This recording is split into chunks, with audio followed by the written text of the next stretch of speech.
உனக்கே தெரியாம யாரோ உன்னை ஏமாத்தி இந்த நிலைமைக்கு ஆளாக்கி இருக்காங்க. அது யாருன்னு நம்ம கண்டுபிடிக்கணும். அதுக்கு உனக்கு எந்த உதவி வேணும்னாலும் நான் பண்றேன்.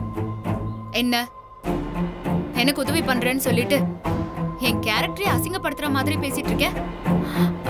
என் கர்ப்பத்துக்கு யார் காரணம்னு எனக்கு தெரியாதா? கண்டிப்பா சித்து தான் காரணம். இல்ல மேகா, நீ ஏதோ ஒரு யூகத்துல பேசிட்டு இருக்க. அது உண்மை இல்ல. எது உண்மை எது பொய்ன்னு எனக்கு நல்லா தெரியும். நீ இடத்த காலி பண்ணு. ப்ளீஸ் மேகா, நான் சொல்றத ஒரு நிமிஷம் கேளு. நான் உனக்கு உதவி பண்ணதான் வந்திருக்கேன். அப்படியா? நீ எனக்கு ஒரே ஒரு உதவி மட்டும் பண்ணு. சொல்லு மேகா. சித்துவ நீ கல்யாணம் பண்ணிக்காத.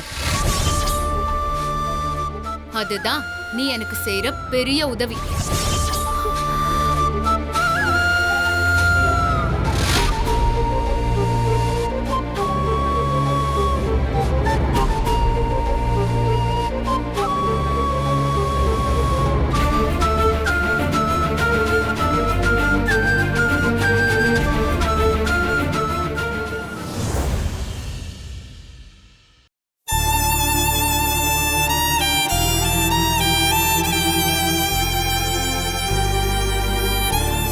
கடவுளே, இந்த வீட்ல இருக்கிற எல்லாரும் எங்களுக்கு கல்யாணம் நடக்கணும்னு எல்லா ஏற்பாடும் பண்ணிட்டு இருக்காங்க.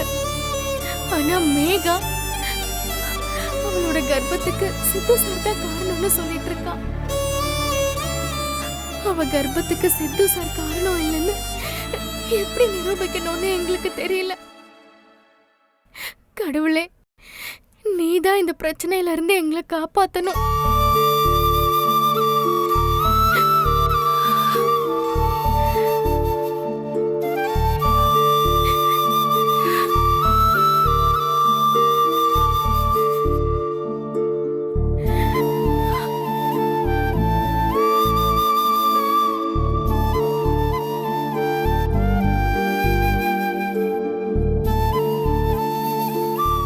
செல்லம்மா, என்னாச்சு? ஏன் அழுதுட்டு இருக்கீங்க? அழாம வேற என்ன சார் பண்றது?